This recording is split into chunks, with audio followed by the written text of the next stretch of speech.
Welcome back, everybody. It is us again, and we return to you with another episode of the Decline and Fall Show. This one has everything you could possibly want from a Decline and Fall episode. You have espionage antics, you have sleazy British spies being both contemptible, villainous, and ineffectual all at the same time. We have a stagnating and decaying US president attempting to flail away at the Russian Federation and failing. And we have French conspiracies in Africa for you, all coming up on this show. But first, we will turn, of course, to our co-host and friend and comrade in the once and future socialist Yugoslavia. It's Kit Clarenberg. Hello to you, sir. Hello. Yes, and hello, Alex. We've got a hell of a show for you. It's been a while since we've done a kind of a granular weekly breakdown of the decline and fall of the Anglo-American Empire. But so I'm sure that our audience is on tenterhooks, having been deprived of this vital weekly insight. But yeah, no, thanks so much for joining us, guys. As ever, we would encourage you to please like, share, subscribe, tell your friends, family members of all ages. That we'd really appreciate that. But we are, as ever, thrilled at the response that our work is getting. I see that our recent deep dive into the charlatan Carol Codswallop, I got a lot of pushback for not pronouncing her name correctly. And calling her Codswallop. So, if you haven't caught that, why haven't you? But there's always time to catch up. So, yeah, you can find that on our YouTube. But yeah, no, look, let's dive in, shall we, Alex? Let us then proceed with a piece that you've written in recent days, Kit, which has appeared on the Grey Zone, which I'm sharing on the screen for the information of viewers and listeners now. And this relates to if you're my age, and I'm 43 now, the war that broke up Yugoslavia was pretty much like the first clear political memory that many of us have. And we've obviously covered this extensively before. Go and check out our 2-part epic on the war to destroy what was left of Yugoslavia in 1999, how that links to many other things. But one of the key alliances that the US and others, including the British and the Germans, built at the time was with a despicable fascist weasel by the name of Franjo Tudjman. And his Ustasha Revival Group, I think is the best way of putting it. And what this was, again, like as you point out in the headline, this was the US essentially backing a fascistic movement that was the revival of the group led by Ante Pavlic in the Second World War, who were deservedly defeated and many of them deservedly killed, that is the Ustasha, and they revived them in the early 90s, having kept many of them in exile in the United States and Canada for many years, just like the Ukrainians. And what this reveals is, of course, what these US and British-backed fascist organizations do when they come to power is repression, ethnic cleansing, and attempts to build some sort of ethno-supremacist state, which ultimately leads to the collapse and fall of the state concerned. So, Kit, why don't you tell us about what you've written about in this article, and what is the significance of this story to understanding today's event in Ukraine and other places? Yeah, sure. So, yes, August 4th marked the 30th anniversary of Operation Storm. This is it is little known outside the former Yugoslavia, but its anniversary is celebrated as Victory Day in Croatia. Now, this was a concertedly genocidal military operation, which was concerned with purging any and all Serbian inhabitants of Croatia. There were, of which there was a large number. It was close to a third of the population, due to in the wake of World War II, when administrative lines were drawn on the map of Yugoslavia for the distribution of grain and other things. Krajina, which was a territory that had been occupied by Serbs for centuries, suddenly it became part of Croatia. When that wasn't so much of a problem until in the early 90s, when Croatia illegally seceded from Yugoslavia, suddenly all of these Serbs were trapped in a country where their elected leaders were Nazi-venerating ultranationalists who openly stood on a platform of purging the entire Serbian population. Does anyone listening see any parallels between this and Ukraine, perhaps? Certainly. This is, I mean, just to re-emphasize a point, this is another case where fascists were marketed as great liberation heroes. This was true in Bosnia. I mean, if you look at the media campaign, and maybe we should go and just look specifically at the Bosnian War at some point. Absolutely. For Zelensky and before him Poroshenko, read Franjo Tuđman and Alija Izetbegović, two fascist politicians who were stooges of the United States, who were portrayed as these great heroes leading a war of liberation. In actual fact, they were the cranks and lunatics who were leading, at the behest of the United States and the British, their nations to doom. Yes, absolutely, and I think this is amply underwritten by there was a senior Clinton administration diplomat called Richard Holbrooke, who he wrote a book about his experiences of ending the wars in Yugoslavia. It's literally called To End the War. I would recommend reading it, not because of its literary or historical value, but because it's a very interesting insight into the mindset of a total psychopath, right? Like, I mean, he's like, he doesn't even have like the kind of the modicum of charm that Kissinger maybe put on for public pretenses. He's like very open about how about the brutality of his realpolitik, and he talks about how he openly states in this book that another senior Clinton aide wrote a note to him in which he referred to the Croatian and Bosniak proxy forces in Yugoslavia as having been hired as junkyard dogs to do Washington's bidding. So, I mean, that's quite a candid insight into the mindset of the US empire and how they view their proxies.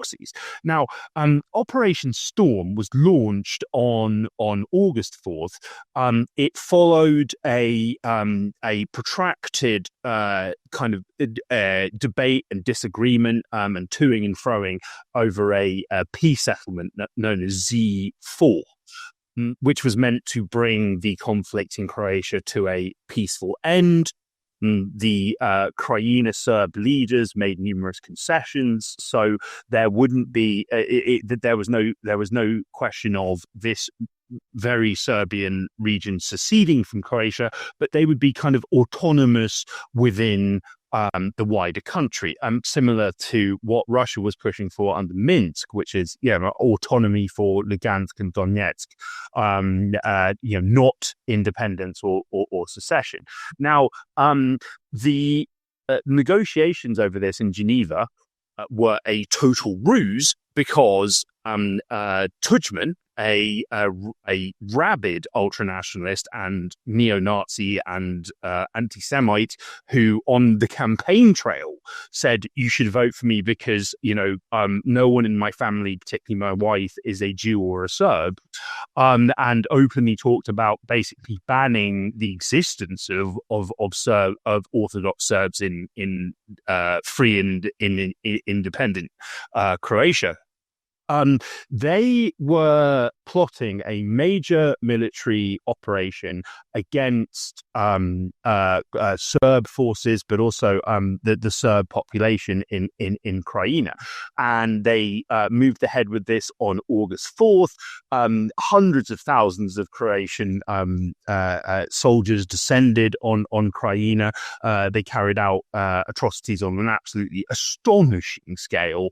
They were explicitly concerned with trying to quote unquote disappear Krajina's Serb population, which they did in its totality. And so about 350,000 people fled, many on foot, many hanging onto cars and tractors heading out of the region. And in the wake of this, there are mainstream reports of Croatian soldiers like sunning themselves on the porches of the homes of people they purged or outright murdered. There was a large number of people who couldn't flee because they were elderly or infirm. Mop-up crews from the Croatian military just went in and killed them. And then seized all their property. But I think it's not only because it is a very little known aspect of very recent history. Again, this is only 30 years ago. But also because the overwhelming mainstream narrative of the wars in Yugoslavia is that, like, oh well, the Serbs were behind all this ethnic cleansing and they were deliberately trying to create ethnically pure areas. The ultimate victims of ethnic cleansing policies were Serbs themselves. And this was, in the words of Carl Bildt, that very anti-Russian Swedish politician turned UN apparatchik, the most efficient ethnic cleansing we've seen in the Balkans. And after these hundreds of thousands of locals were purged or murdered, the Croatian government passed discriminatory laws, making it very difficult for the displaced people to ever return. Yes, it is a rather forgotten chapter in recent history, which was based on US planning. There were Croatian forces trained in the US to do this. There were NATO apparatchiks who were extremely excited about the success of this, and they said, "Oh well, this we give this an A plus in terms of military efficacy." But yeah, the documents that I reported onto the Grey Zone, they show that not only did the Croats deliberately enter peace negotiations in bad faith with no intention of reaching a negotiated settlement, they were encouraged in this by US leaders. Now, the aforementioned banal psychopath Richard Holbrooke, in a meeting in late August, subsequent to Operation Storm, he in Croatia's presidential palace, he told assembled Croatian government apparatchiks, well, publicly we said we wanted peace, but what we really wanted. Which is, quite extraordinary. He goes on to state, well, you should state publicly that you want people to return, but in reality, nobody's going to return. And, that's what happened. Now, the Operation Storm remains venerated in Western military circles. It was cited when Ukraine launched its very successful late 2022 counteroffensive, which targeted mainly hollowed out areas of Russian occupation, quote unquote, in South and East Ukraine. Operation Storm was invoked as a potential blueprint for the operation, which is, massing of forces, brute violence deployed for maximum gain. And the wider region lives with this, the legacy of this monstrous act. Today, you've got to bear in mind that Serbia has the world's largest refugee population, and a not insignificant number of those people are Serbs who were purged from their ancestral homelands in the former Yugoslavia. Now, I think this is significant not only because it is hidden history, but also because yes, it created a blueprint that has been used to ever diminishing returns ever since, and we see this in Syria, we see this in Ukraine, and other theaters of proxy war, if that's the correct term. But funnily enough, while the documents we reported on at the Grey Zone are new in terms of getting kind of media attention, they've been ignored for a very long time. There is a 1998 article by the veteran client journalist Mark Danner for the New York Review, in which he cites a US diplomatic table. I can't find any references to this online, but I guess it's accurate. There a US diplomat who visited Crimea after the Operation Storm had purged the population. He refers to how the terrain has become a surreal mixture of burned or burning homes, burned cars, overturned tractors, cast off clothing and blankets. Virtually all houses have suffered damage. Croatian soldiers are ubiquitous. Many are going house to house in mop-up operations. Others are resting, lounging and drinking beer in the yards of abandoned homes. Throughout Crimea, food was on tables, clothing was hanging on the lines, toys remained outside houses, and all of the ostensible signs of life remained, except for the presence of human beings, which is, a shocking first-hand account by someone who had every reason to justify, or if not outright lie, about the scale of the carnage and devastation. But more generally, as I say, this created a blueprint that the US has sought to recreate over and over and over again to ever diminishing returns. Now, if we take the view that the Ukraine's 2022 counteroffensive was based on Operation Storm's planning. At the time, there were a lot of people who thought, in the mainstream, at least, in the Western mainstream at least, that the counteroffensive is the start of Russia's outright defeat in the proxy war. Like, this is just like step one towards purging Russia from all of Ukraine's lands. And this leads into all of the insane hype around the 2023 counteroffensive, which ended in total disaster and failure the next year. But yes, it remains a potent idea and inspiration today. Yes. Two additional questions come up, one related to the events themselves, the other one related to our modern day situation. Now, the story we were told in the West with regard to this war, which you've already indicated that the narrative that were deployed, which is of Serb expansionism, Milosevic wanting a greater Serbia, etc., etc., and this was all the justification for US and British and German involvement, and German involvement with the Croat side of things was actually very significant.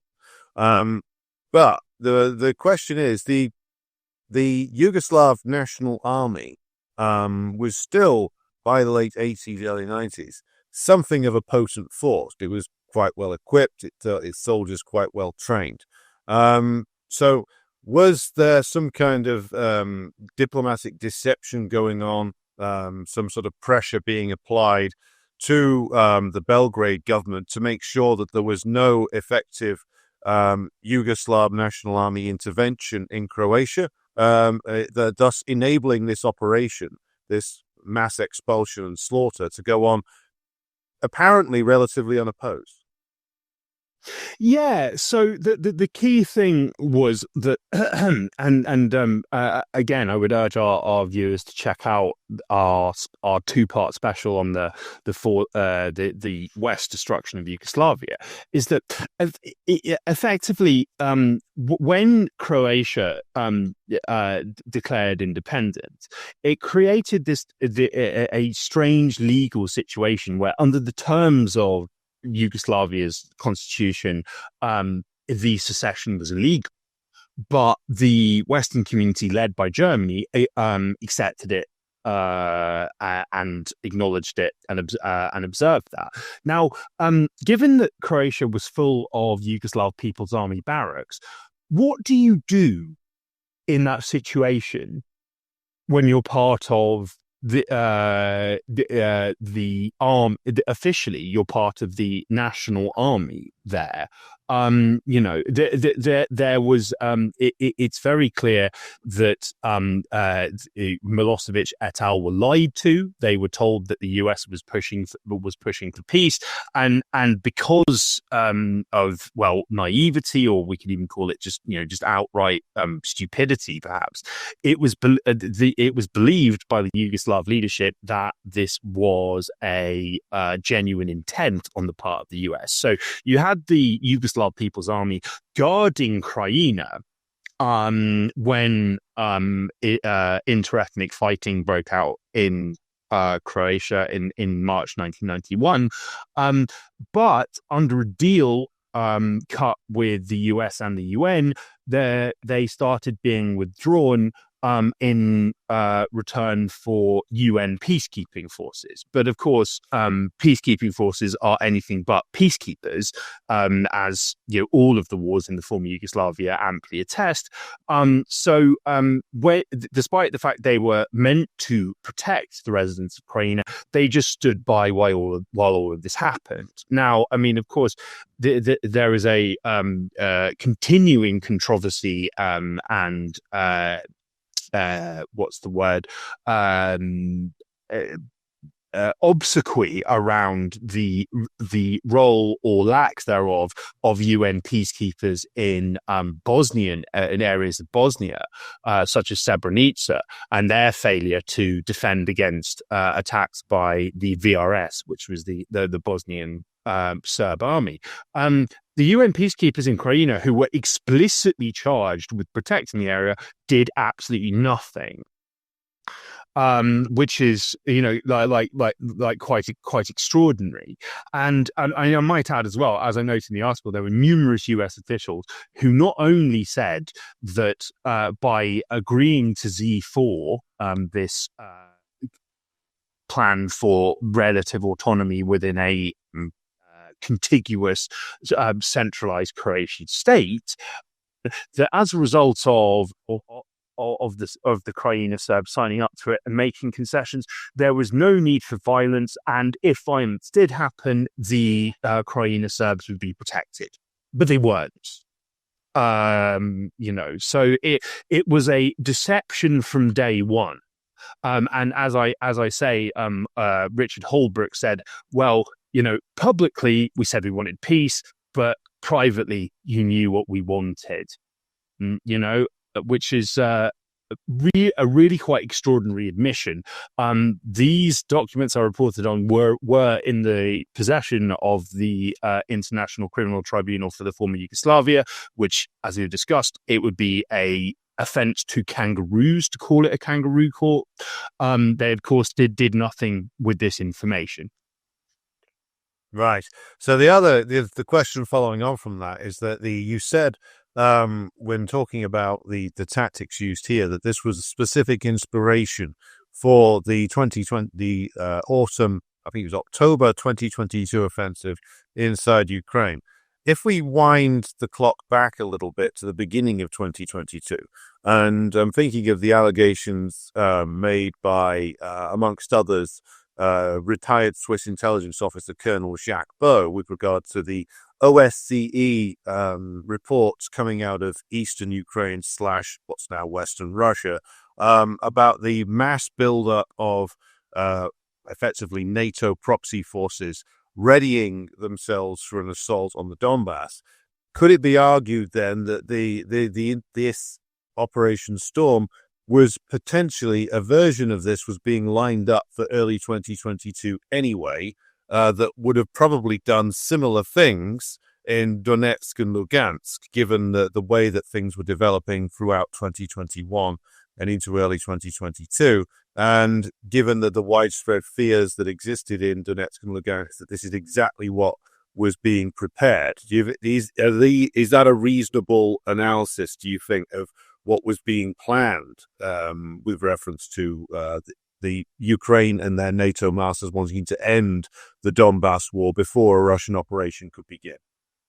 Absolutely. And no, I'm glad that you brought this up because yeah, it's something that was playing on my mind while I was writing this. Actually, it's quite clear that yes, so if we go back to March 2021, we have Zelensky issuing a decree outlining a strategy for the deoccupation and reintegration of temporarily occupied territory, including Crimea and Donbass.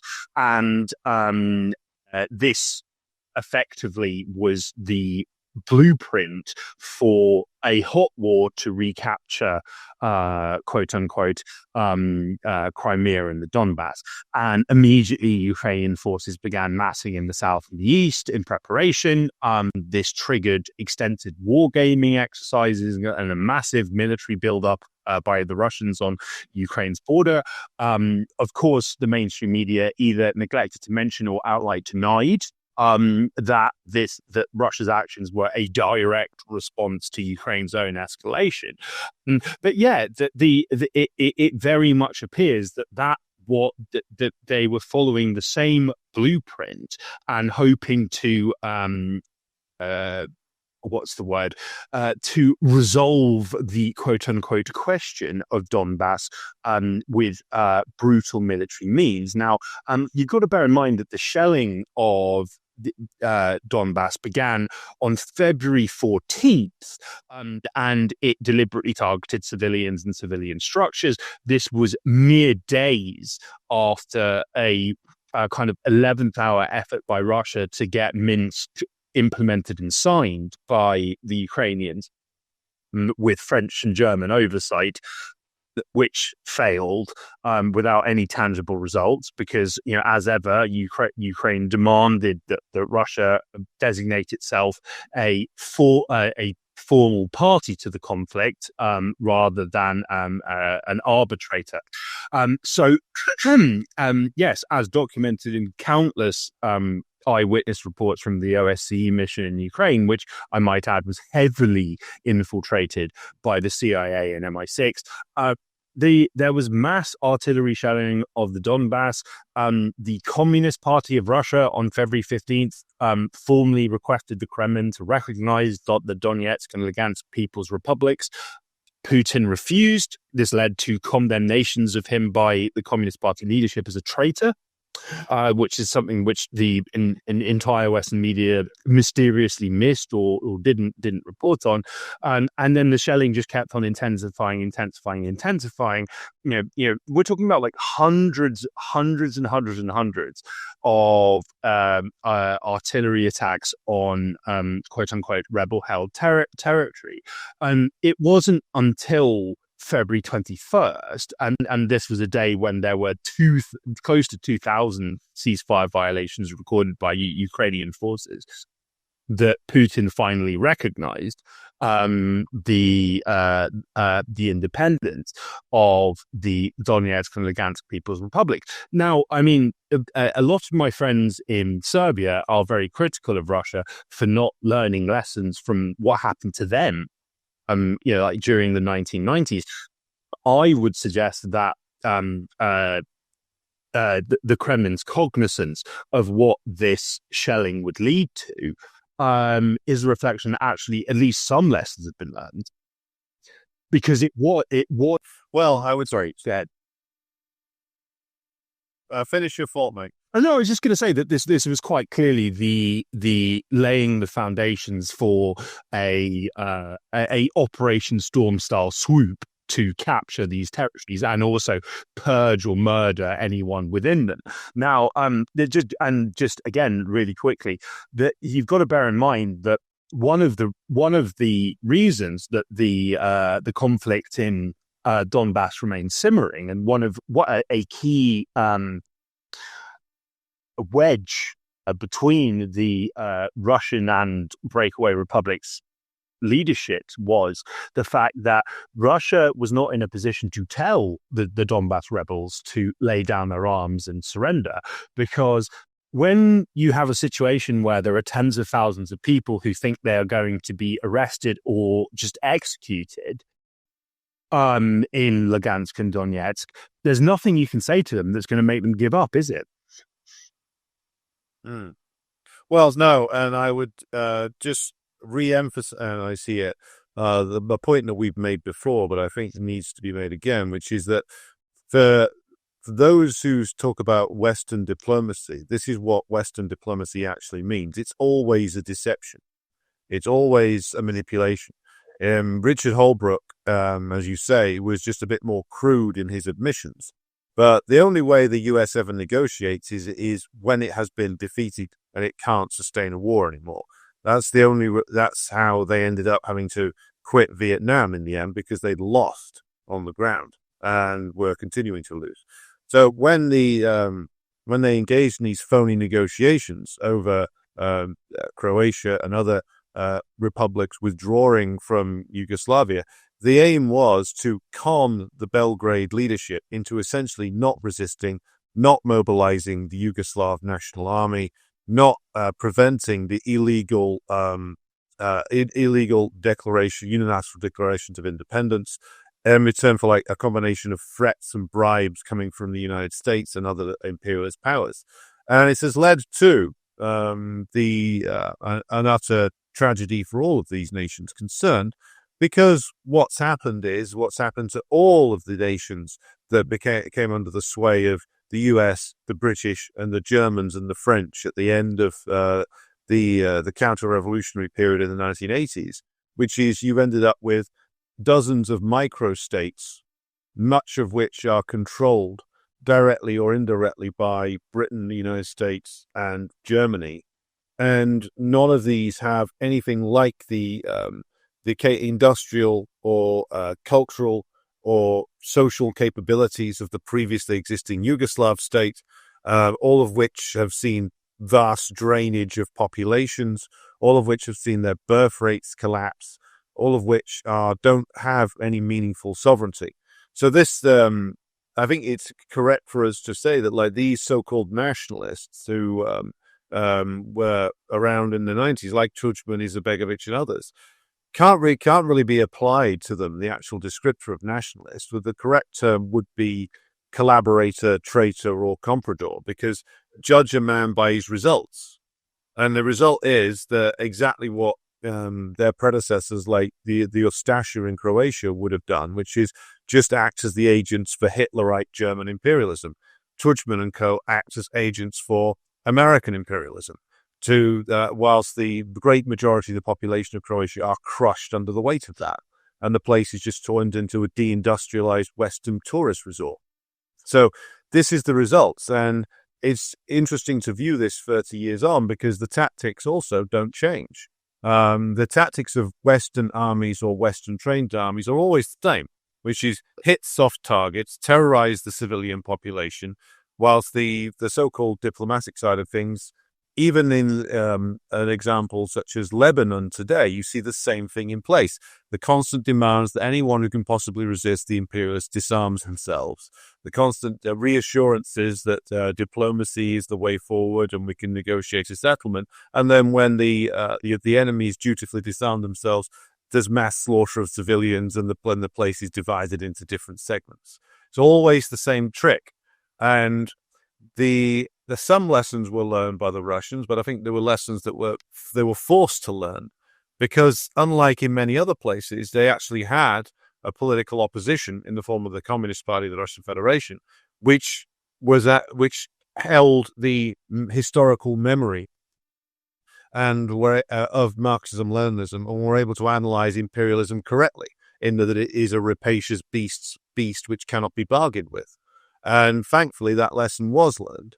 And now I'll just turn to a contemporary story to get your comment on this from your vantage point in the once and future Yugoslavia, which is that Milorad Dodik, the president of Republika Srpska, which is the Serbian enclave inside the former Yugoslav Republic of Bosnia and Herzegovina, is currently being prosecuted, and the Westerners are getting very excited about this, as can be seen by this tweet from a British diplomat in Bosnia. So, what is actually going on, and what game is being played there at the moment?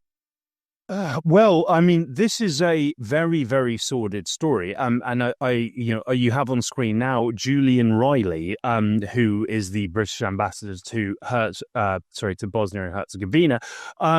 He is someone who has had no compunction about appearing in smiling photo ops with senior Bosnian security and intelligence officials who've ended up in prison for illegal wiretapping, amongst other serious crimes. The key driving force of legal operations against Dodik is something called the AIRE Center, at the head of which sits a Bosnian Serb called Diljana Braithwaite, who married Julian Braithwaite, a veteran MI6 officer who was again central to Yugoslavia's destruction. So Dodik has been prosecuted for a variety of purported crimes. He has now been convicted. He can still appeal, but in theory he's facing at least a year in jail and a long-term ban on being able to run for office. Now, it must be stated that Bosnia is a key area of interest for the British, purely because it remains a powder keg. And it's very easy to stir up tension. This is something that I've written about. You can find it on my website. Again, it wouldn't be a Decline Full broadcast without a shameless plug. But yes, there was a Bosnian Croat opposition politician who, in April this year, said that Sarajevo was crawling with MI6 operatives who were engaged in agitation, deliberately aggravating ethnic and religious tensions among locals. I've said on the show before, and I'll say it again, the last time I was in Bosnia, I saw a large number of British quote-unquote peacekeepers walking around openly with their guns drawn. People were shouting abuse at them. They don't want them there. So I think that this move could be potentially intended to just stir up further trouble. Because, I mean, Dodik is, whatever you think of the man, and I'm certainly not personally a fan of his politics. He's someone who has talked openly about secession of Republika Srpska, and in response, the British have claimed, he's working for the Russians. He's stirring up trouble. Therefore, we have to send more peacekeepers to Bosnia to manage this situation, which they themselves seek to exacerbate for their own political purposes. David Lammy, of all people, earlier this year did a Balkan tour or safari, where he signed a number of agreements, mutual defense pacts with the puppet governments of Kosovo, with the puppet government of Bosnia and Herzegovina. This is red meat for the British, because yes, it creates more tension. It intensifies calls for Republika Srpska to secede from Bosnia and Herzegovina, which is just a completely unworkable political system. So, despite the fact that we are talking about events 30 years ago, the occupation, the meddling, and everything that comes with that remains. There was I believe it was 1998, The Economist said of Bosnia, we have literally created a situation where tens of thousands of foreign soldiers are forcing a country to do what we want, and very little has changed. Like, very, very little indeed. Like, that's where we're at now. And I think that, even if Dodik, his appeal fails and he is jailed and he is banned from holding office, the fact of the matter is that he does remain, organically popular with Bosnian Serbs, and this will be seen as an attack on them. It will intensify calls for getting out of the nightmare of Bosnia. And again, the response to this will probably be yet more British soldiers on the streets of Bosnia. It is, and I said this on Twitter a few days ago, and but it does bear repeating. The one that got away is a very, very, very potent motivating factor in Anglo-American imperialism. And Republika Srpska, which for most of its existence has attempted to operate as an autonomous, independent state within Bosnia.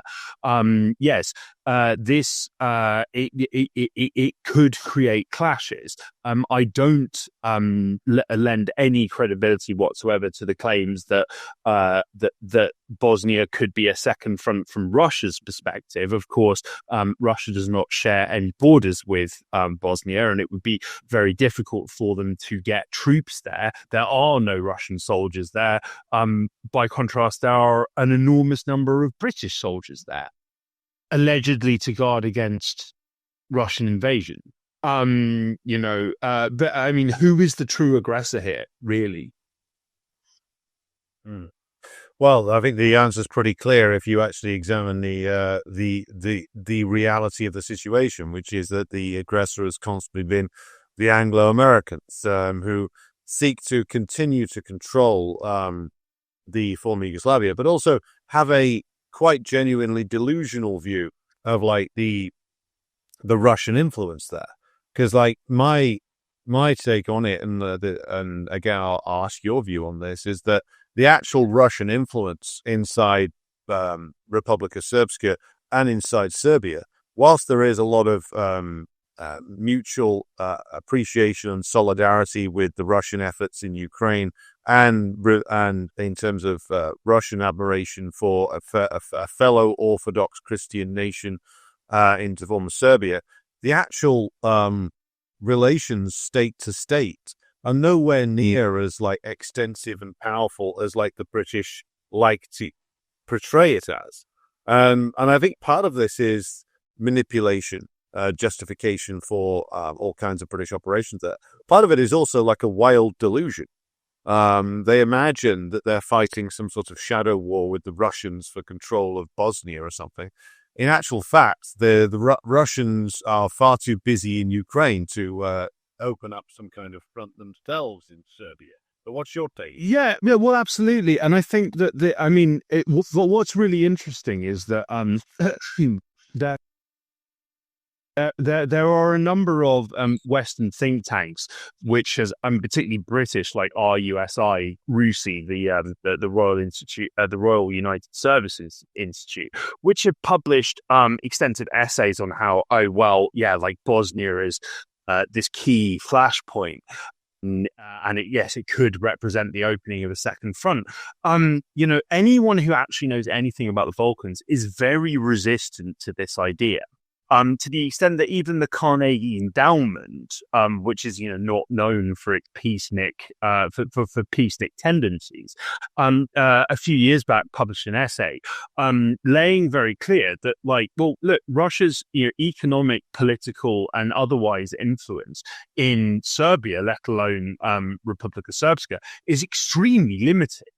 I mean, and I know from my own experience, Russia's quote unquote penetration of Serbia, it extends to RT and Sputnik and a cultural center in the southern city of Niš, which isn't given diplomatic status, as say your friends in the British Council are routinely provided. So, I mean, it's a completely ludicrous idea, but it's very, very useful for extending British influence, quote unquote, in the region. This kind of constant notion that there is this constantly propounded notion that there is this major threat that Bosnia's quote-unquote allies need to guard against. It justifies occupation, it justifies civil society infiltration, it justifies belligerent stances by local politicians who are backed by the British. Like I said, Julian Riley,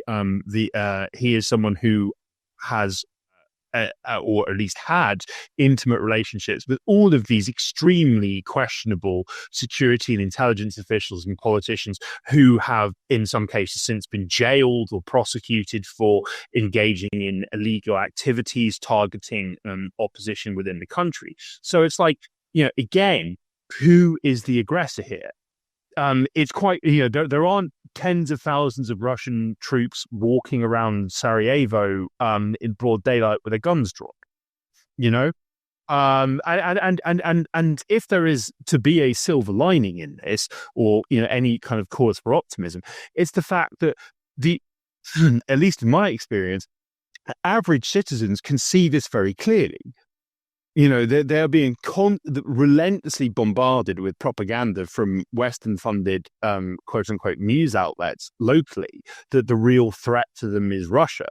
And yet there is zero trace of Russian cultural or political influence in the country whatsoever. Yes, and this, again, goes back to the point that we've made before about the Russian threat is often completely concocted. The Russian threat is not to the peoples of Eastern Europe or the former Yugoslavia. The Russian threat is to the interest of the British ruling class and the American ruling class.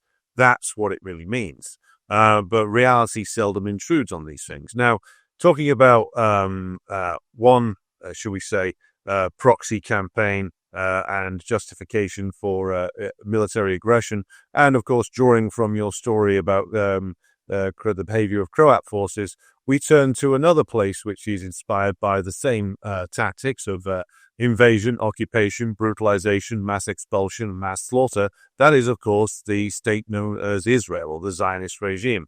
Now, there's been a recent interesting admission made by a Tel Aviv University piece of analysis that the actual effectiveness of the Israeli regime's assault on Iran was,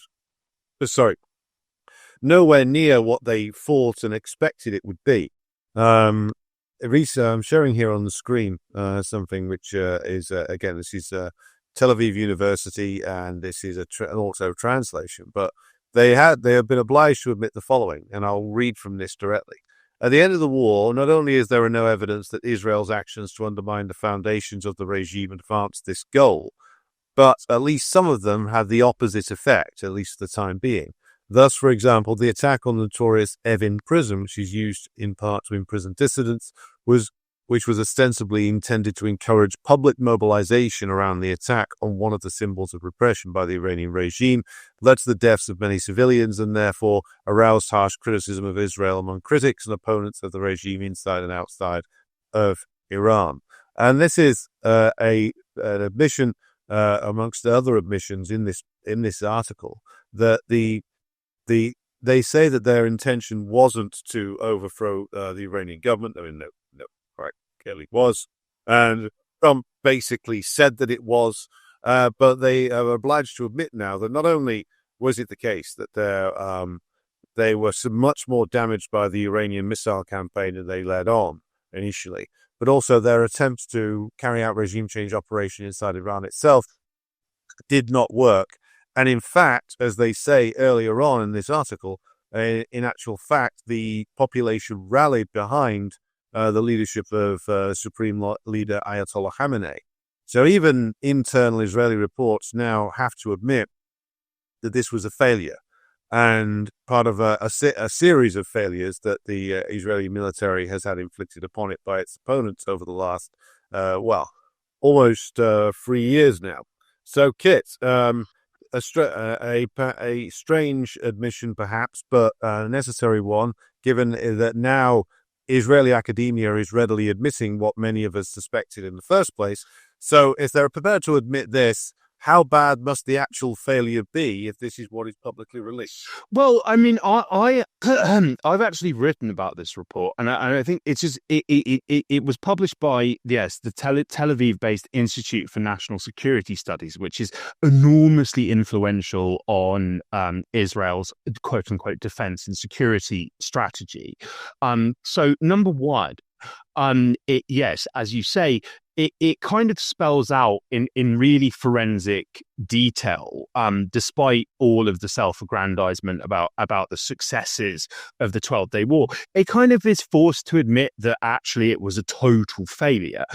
Yes, as you mentioned, a flagrant deceit lies at the report's core, which is that Israel did not set regime change as a goal, when on June 15th, Benjamin Netanyahu openly declared that Tel Aviv's unprovoked attack on the Islamic Republic could certainly produce regime change, and he predicted that 80% of the public would rise up against the theological thugs who rule them.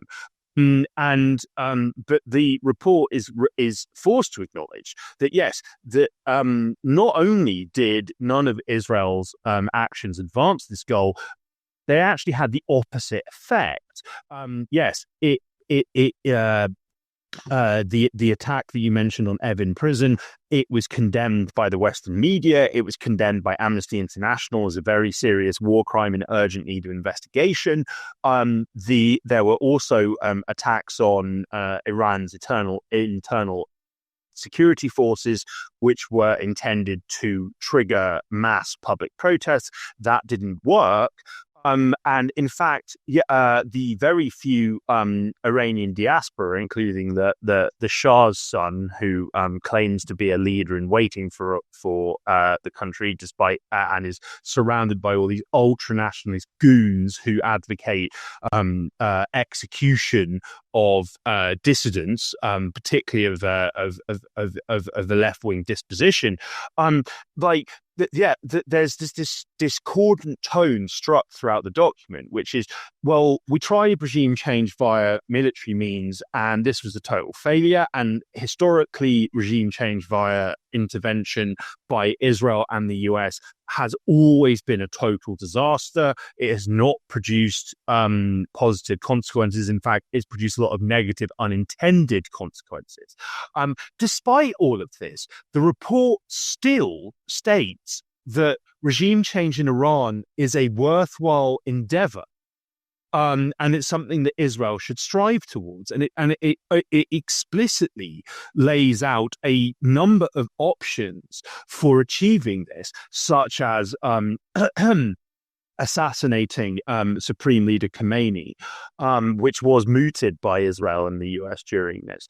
And assassinating senior regime officials, decapitating the political and military leadership.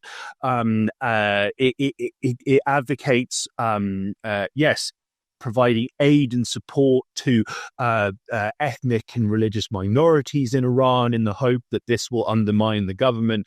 There are all of these different strategies. And then, each time the same report states, well, this will be counterproductive. This will produce results that we don't want, and you shouldn't do it, despite clinging to the idea that regime change is a worthwhile and sensible thing to do. And my overall take is that, I mean, again, as we've discussed ad infinitum, but it does bear repeating, and we will repeat it, is that Israel currently is like it's an injured beast cornered. All it can do is lash out flailingly against its regional adversaries, the axis of resistance, whether that's countries like Iran and Lebanon, or resistance groups in Iraq or other countries. But there's no real serious contemplation of what this will result in. And I might add that this report has numerous passages that state, well, even if we do trigger regime change in Iran, it's not going to produce a Western liberal style democracy, which we were told would happen for many, many years when the US was openly mulling intervention in Iran. But it may well just create an even more hardline government, which is more of a threat to Israel. But they bizarrely remain determined to do this. And it's because they have no other ideas. And again, this is something we've discussed about Syria and the gigantic mess that's been created there by, a decade and a half of meddling by the Anglo-Americans and by the Israelis and the Qataris. They were absolutely determined to get rid of Assad. But then the second that he's gone, it's like, well, you break it, you bought it. What do we do now? Not really sure. Well, as you said, they have no choice, but particularly the US has no choice, Iran, because of, numerous reasons. First of all, it's a independent country that's somewhat outside of the systems established by the US and the British, who enabled them to have their, should we say, unipolar generational control since 1991. But also, to a certain extent, I would argue that the U.S., the ultimate policymakers in the U.S., not the politicians, because most American politicians couldn't point to Iran on a map, but those who sit behind them and actually do the writing and the researching for the policy, they have two things in mind for most of the countries that they target. One of which is put in place a puppet regime, which will do what they want. And if they can't get a stable puppet regime, then they'll opt for chaos. Chaos is the next best option if they can't get a stable regime there. The British would probably prefer that Syria be run stably by the MI6 agent Gilani. That's what they would probably prefer. If that can't be done, then, we'll have the Libya option, which is just reduce it to rubble and have it be several different statelets fighting each other constantly. And then that's better as a secondary fallback option than a unified state that can actually resist in some way British and American plans in the region. And I think that's, to throw back to the former Yugoslavia, that's certainly what they did there. It's what they've done everywhere. And so with Iran, they'd love to put the son of the Shah back in place out of his LA exile and for him the great leader. It's not going to work, though. And so if they can't have that, then their next option, I mean, we spoke recently to Armenian journalist Alison Tamizian-Muse about part of the conversation there was about the British role in Azerbaijan. We now see the British and the Americans egging on the Azeri regime to make claims, territorial claims on Iranian Azerbaijan, because all of Azerbaijan used to be part of old Persia. And it was only with the wars with the Tsarist Russia that saw the upper part of Azerbaijan become part of the Russian Empire, then part of the Soviet Union. And now it exists basically as a British puppet state. But you see them trying to, as this report says, advance things like that, stir up Azeri nationalism or separatism in northwestern Iran, stir up the Kurds again, though quite why any Kurdish leader is still listening to Britain and America after, 60 years more of persistent lies and false promises? I don't know. Stir up the Balochi national question as well. So if they can't get a unified state run by a puppet, then they'll go for a broken up state run by several different smaller puppets, basically. It's what that crank, what's his name, the Austrian guy, Gunther Fehlinger, does on Twitter when he posts his ridiculous maps. Without knowing it, he's sort of giving things away in terms of what they would actually want for a place like Iran. And moving though to talk about a related issue, which is, why, first of all, the US and Israel have no choice but to go back and try and attack Iran again, even though they now know by admission of pro imperialist think tanks that the actual burn rate on US and Israeli missile systems was very much in favor of Iran. So not only was the war unsuccessful in terms of destabilizing the Iranian government, but the actual usage of gigantic amounts of military hardware by Israel and the US was getting to the point where they couldn't sustain it anymore, and so it was Israel and the US that needed the ceasefire. So that's a very interesting admission, and it also tells us that that if the war renews, then unless there's some sort of devastating American plan, which I don't think there is, it will only end up with the same result, won't it? Yeah, precisely. And I think, and this report, I find the publications of this is an organization called JINSA, which is the Jewish Institute for National Security in America. What could possibly be shady and suspicious about that? JINSA is behind the training programs under which U.S. police forces are tutored in the Israeli occupation forces' brutal methods of pacification and repression, and they are very successful at lobbying for this. Their reports are usually very interesting to read. Because they always try and spin failures for the U.S. and Israel as somehow successes, but also they often contain kernels of truth, which are extremely valuable. So bearing in mind, this is a rabidly pro-Israel, pro-US think tank, quote unquote. It acknowledges that at least 14%, and independent analysis suggests it was a lot more than that. The US used at least 14% of all its THAAD interceptors in over the course of the 12-day war, and it will take up to 8 years to replenish them.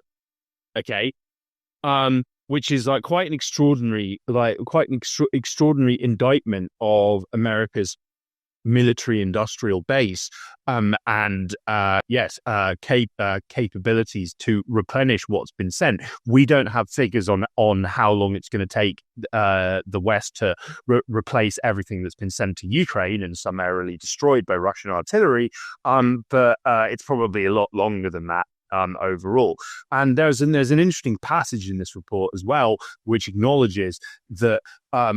Two very interesting passages. One of which was that Iran's missile onslaught exposed vulnerabilities of Israel's defense, which could subsequently be exploited. I made this point during the first Operation True Promise, I believe it was in April last year, when Iran first struck Israel, that they were probably monitoring every single defense that was attempted while they carried out the kind of symbolic attack, and learning from that weaknesses and kind of backdoors to strike Israel really hard.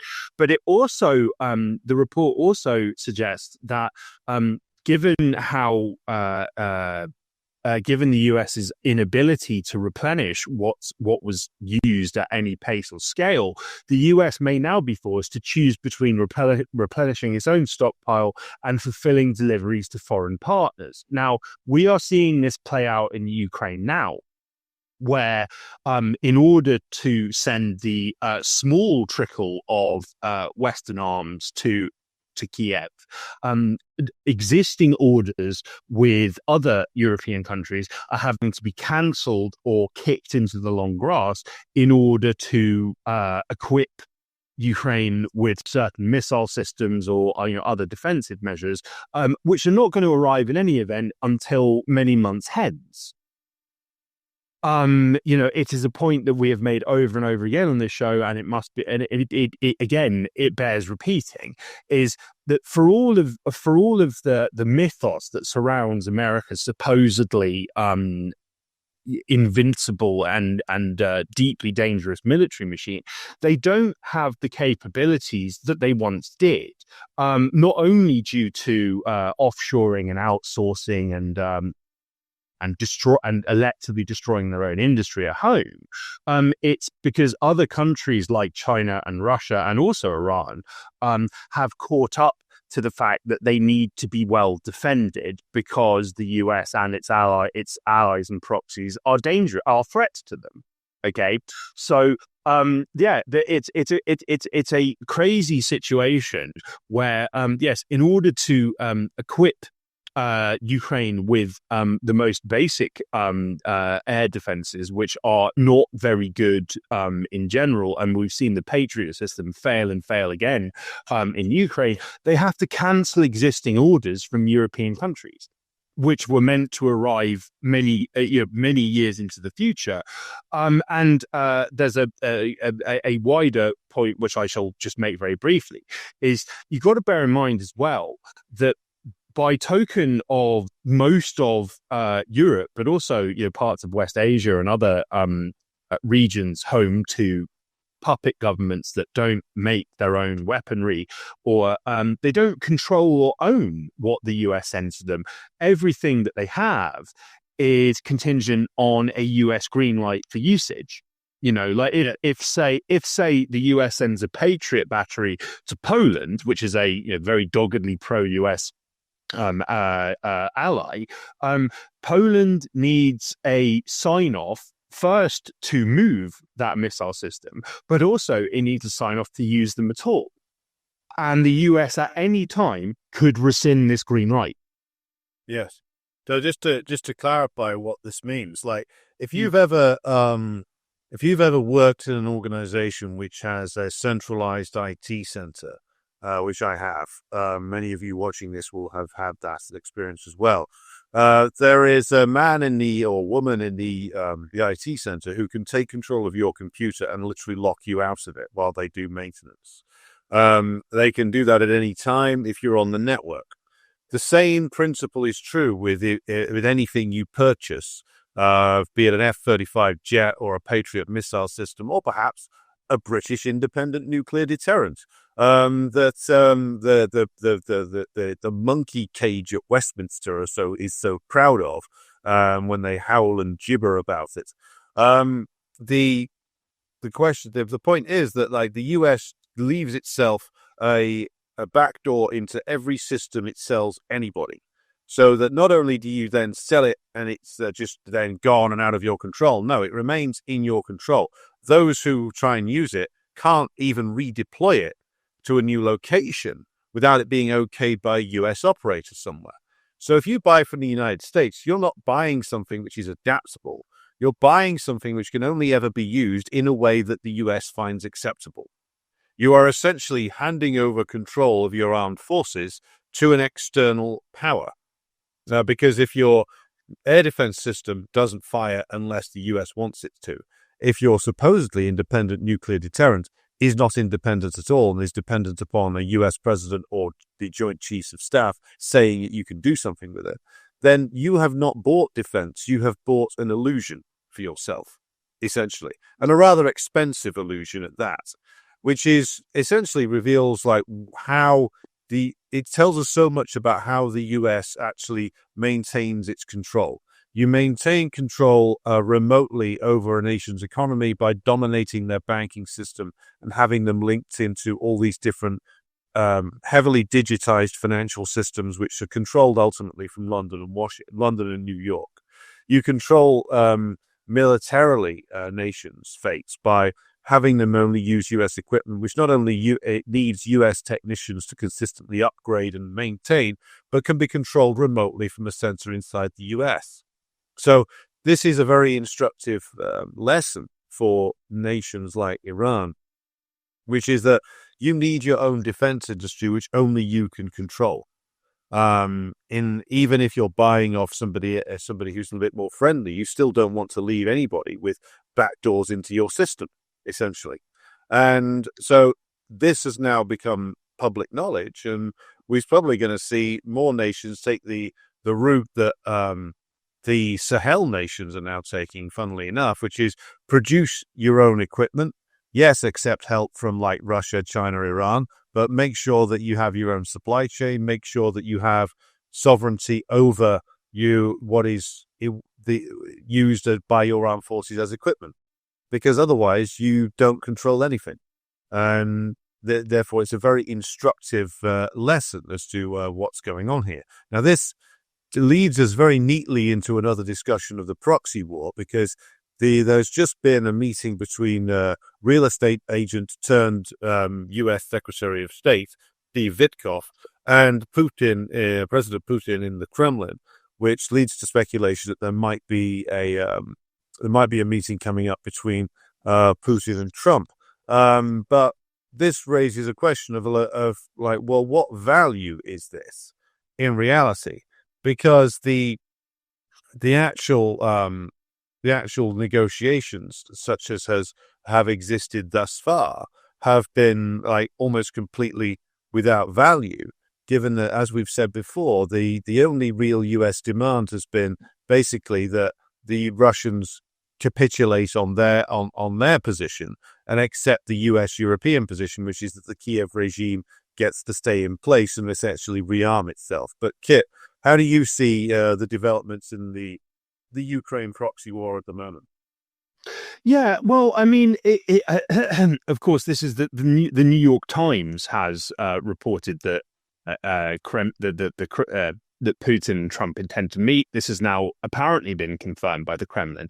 So we don't even know whether this meeting will go ahead. Although, I mean, it is worth bearing in mind the extent to which the US, to say nothing of Ukraine, it has no bargaining position here, really. It's like, I mean, they could go the nuclear option of, I mean, there's been a lot of talk about secondary sanctions on countries that do trade with Russia.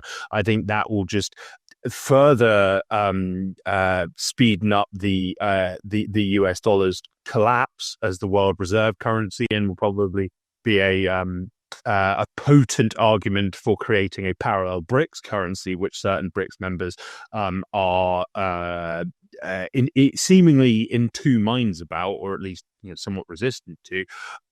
But but more generally, I mean, aside from, say, I don't know, sanctioning Russia's central bank, which again would have all sorts of adverse consequences and probably result in a mass outflow of foreign money held in Western banks as a result.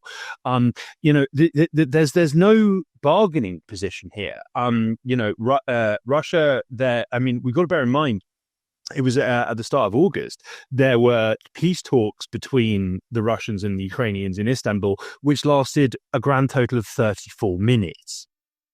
Because Russia's position has not changed. It's like, well, we have a very concrete set of demands and requirements. We are winning. We are in a position of power. We have no need to make major concessions to you. So, I mean, where's the basis for talking from that? That said, Putin is not given to meeting with Western leaders readily, particularly in the current milieu, when that completely ludicrous ICC warrant hangs over him for evacuating children from a war zone.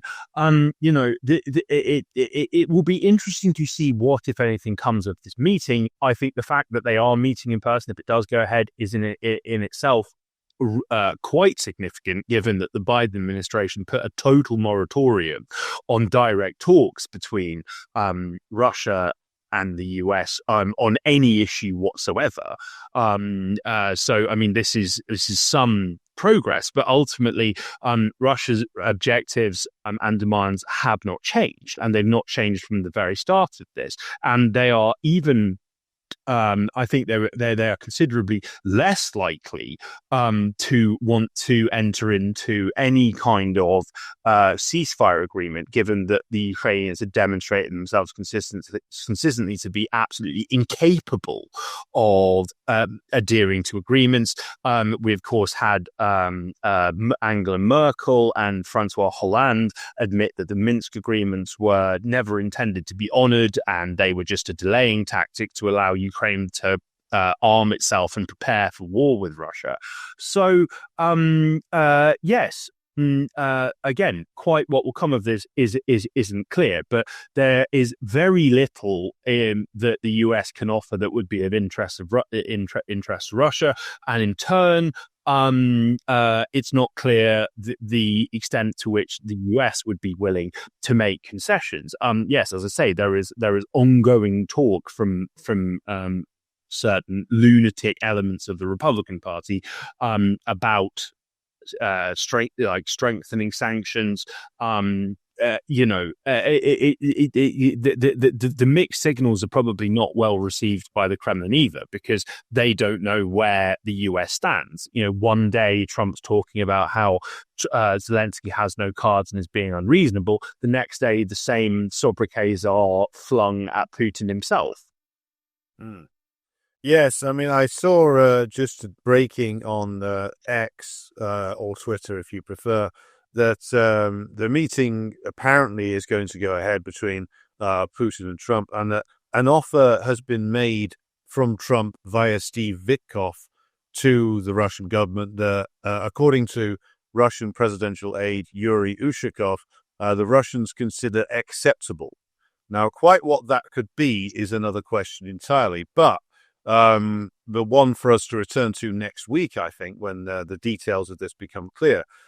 If I will permit myself a moment's speculation in the only offer the US can make, which I think the Russians will find acceptable at this stage, is essentially if the US pulls out of involvement in the Ukraine war.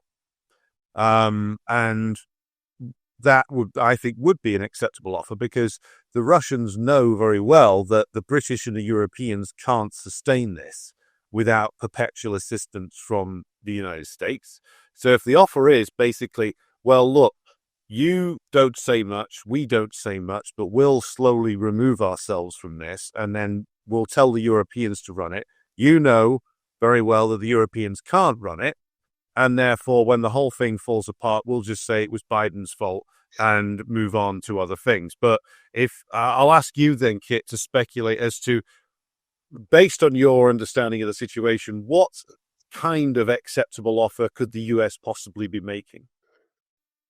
Well, I mean, on the subject of pulling out of the war, I think we're already kind of there. It's been my suspicion for a long time that the Trump administration strategy, if you can even call it that, is just to kind of prolong things. You remember that right around the time that Putin said that Russian military operations were going to intensify over the next 60 days, it was not long after that Trump gave Putin 50 days to reach some kind of resolution. And the Russian position has consistently been, well, in peace talks, well, this is the best deal you're going to get, and the next time that we talk, we're going to ask for more. Because the longer this goes on and the more that there are costs to us, the greater the cost is going to be for you. I think that anything short of total abandonment, for want of a better word, of the four oblasts that Russia has already claimed, and significant restrictions on the size of Ukraine's armed forces, and a total prescription on Western weapon systems being hosted on its soil, is going to be unacceptable and rejected at this stage. And if these talks don't produce anything, if they go ahead at all, we're going to probably ratchet up to Russia demanding everything from Kharkov to Odessa. So we could be facing a major flashpoint here. But I mean, the fact of the matter is the West doesn't have the weapon. They can't create yet another Ukrainian army, as they've already done 2 or 3 times since the start of this. They don't have the weapons. They don't have the capacity to produce ammunition or vehicles or even drones at any scale. And I think that something that really that really it caught my eye, and funnily enough, it got deleted. I do have a screen grab of it, but sadly it wasn't archived, was that a couple of weeks ago, the US Army's official Twitter account, it posted a video of a drone dropping an explosive, and in kind of shouty, dramatic capital letters, it stated, "Have you ever seen a grenade being dropped from a drone before?" And it's like, yeah, every day for going on 3.5 years in Donbass. And only getting around to trying this for the first time now. So I mean, funnily enough, like the Russians have moved past that now. And yeah, that early phase of like dropping literally a hand grenade down the commander's exit from in the tank, in the turret. Then, well, now they've moved on to having like drones that can literally like operate as like mobile air mobile platforms for multiple weapon systems that can like hang around in the air and like take out multiple targets. So that early phase with like a small drone dropping a grenade down a tank's hatch, well, that's been surpassed now by the Russians many times over. It's like when they did that, Trump did his military parade, and there was some soldiers there literally like jumping, like holding a drone and moving it up with their hands. Like, it's like, what is this? We are now in like this phase of empire where the US Army is literally like hopping around, like skipping around like Graham Chapman in Monty Python and the Holy Grail, with like a guy behind them clipping and clopping coconut shells together. It's bizarre, but just to conclude on this point, if it is the case that like what the Russians say is right, what we want is the four oblasts in their entirety given over to us. We want significant restrictions on the Ukrainian armed forces, and also not only no NATO, but no foreign troop in the rest of Ukraine at all. And anybody who's there at the moment, get the fuck out. So, given everything else that's going on inside Ukraine, including revolts against the press gangs, Ukrainian resistance formations targeting the Ukrainian government, if that happens and the US does abandon ship here, this Ukrainian regime is not even going to last as long as the old South Vietnamese regime, is it?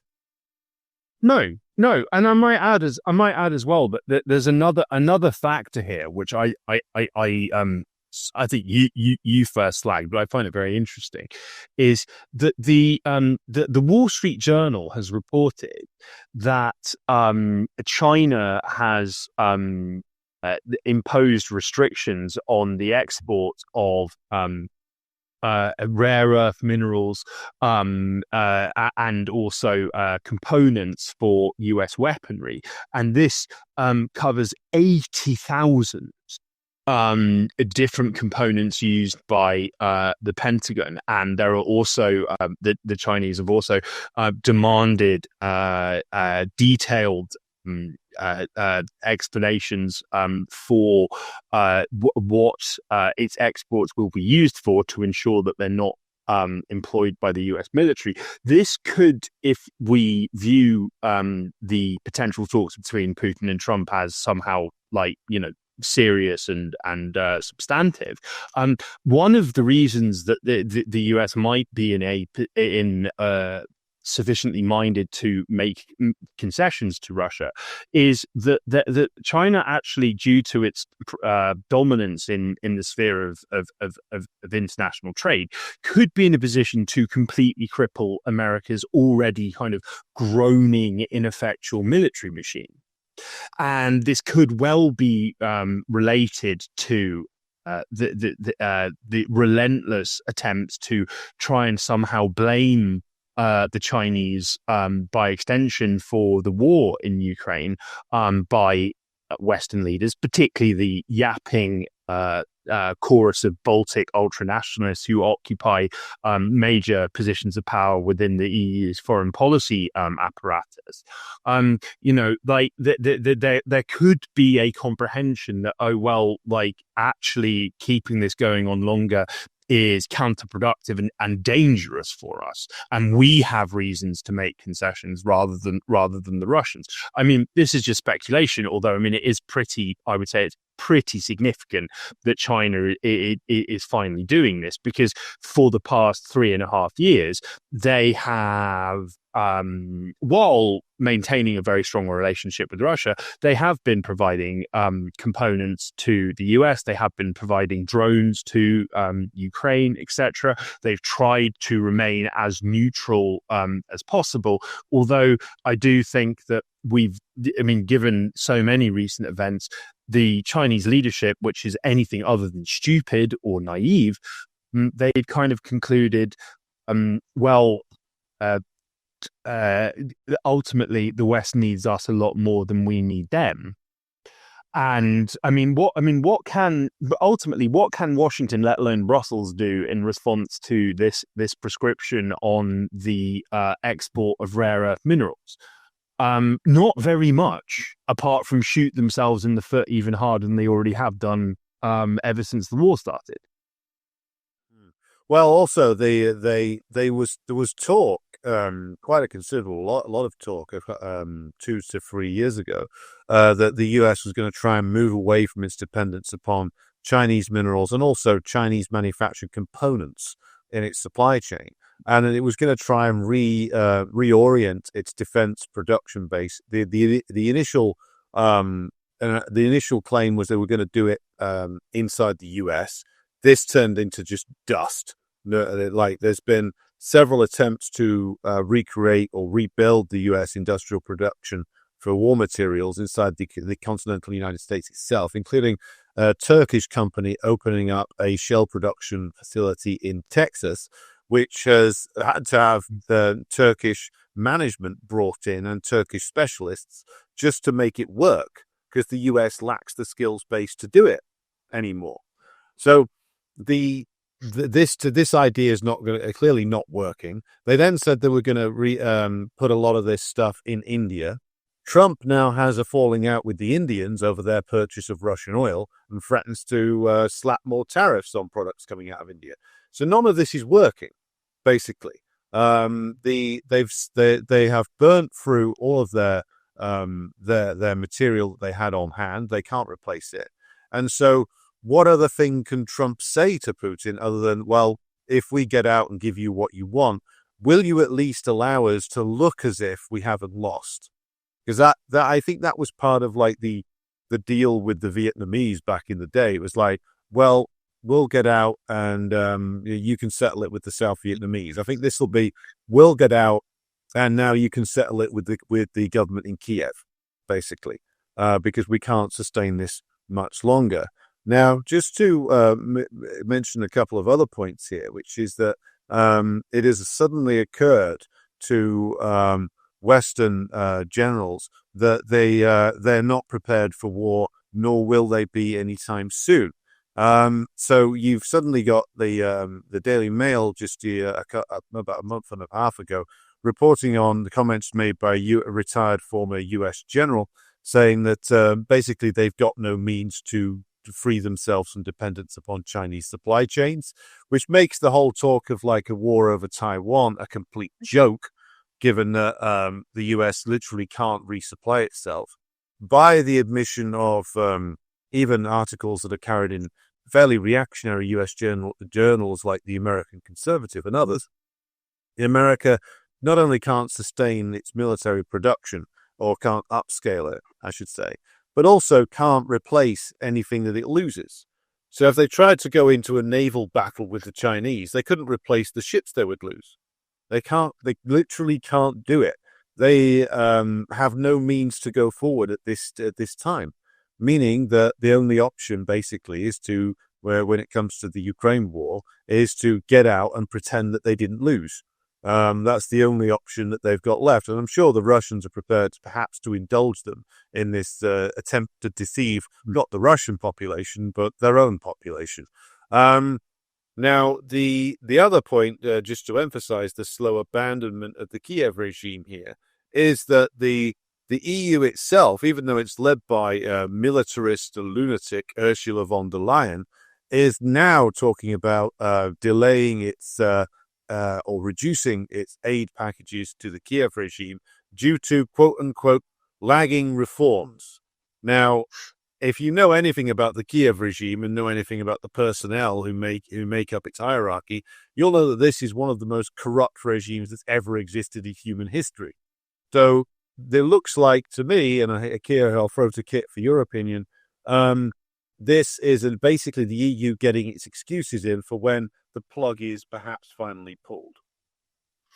Yeah, absolutely. And I think this feeds into what I was saying, which is just that it would not surprise me if a decision has been made to effectively just let just kick this into the long grass in the hope that everyone forgets about the disaster. I believe that we've spoken before about how there was a grand plan by Western, particularly Anglo-American corporations and oligarchs to carve up Ukraine for profit. We had in mid-July this grand, there was much hype attached to it, a Ukraine recovery conference in Rome, which, yes, advanced promotion suggested was going to be this hugely significant event, and all eyes on this red carpet out for Zelensky. There are going to be senior European leaders and EU apparatchiks there, and then the end result was vague commitments to drum up a few billion in private investment for Ukraine, while the World Bank calculates the total cost of rebuilding the country as of now at 524 billion.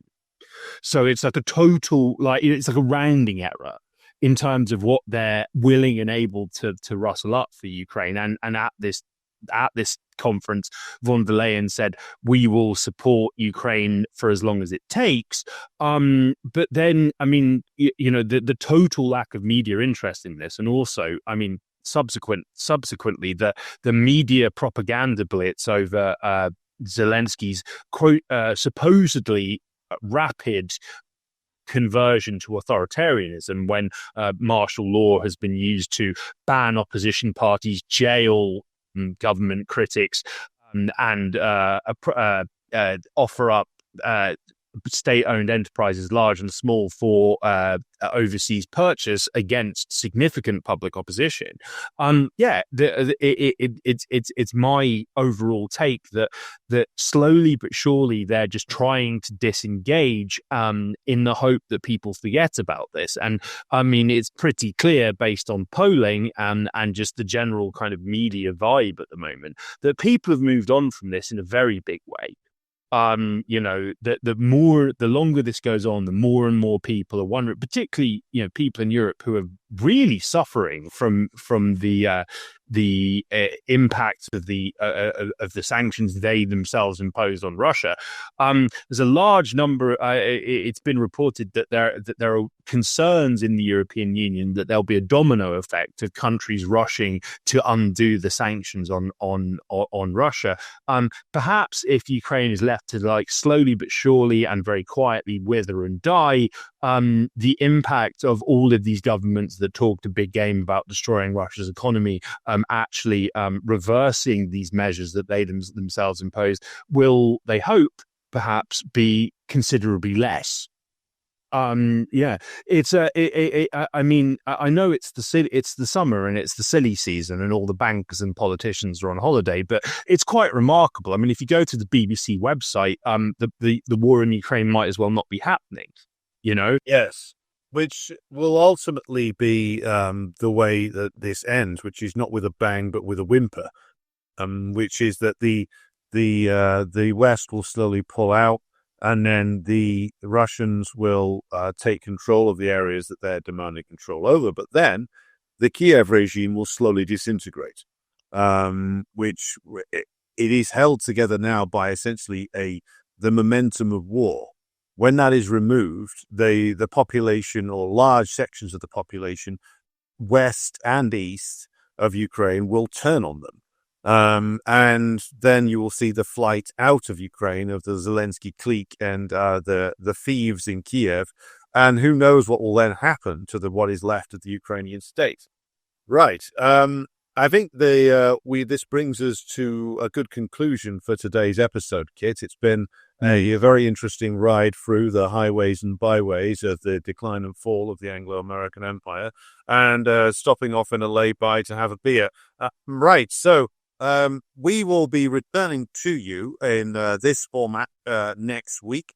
So be sure to tune in again for that one. If you haven't subscribed to the YouTube channel, then be sure to do so. Also, be sure to check out the Substack page where you can find these videos that we do, also show notes, references, etc., which shall be useful, of course, for you in terms of finding and looking up the material that we draw the show from. So until next time, it is goodbye from me from an undisclosed location in Scotland, and yes, and it's goodbye from me in an undisclosed location in the former and future socialist Yugoslavia. Thanks so much for joining us, guys. I hope you've enjoyed the show as much as we have. And yeah, we have more interviews scheduled for you. We have more specials. We're not making this up as we go along. We swear. They're like we've got a lot of exciting stuff to come out. So yeah, please do like, share, subscribe, help us beat the algorithm industrial complex. And see you next week. Take care. God bless you. bye, everybody.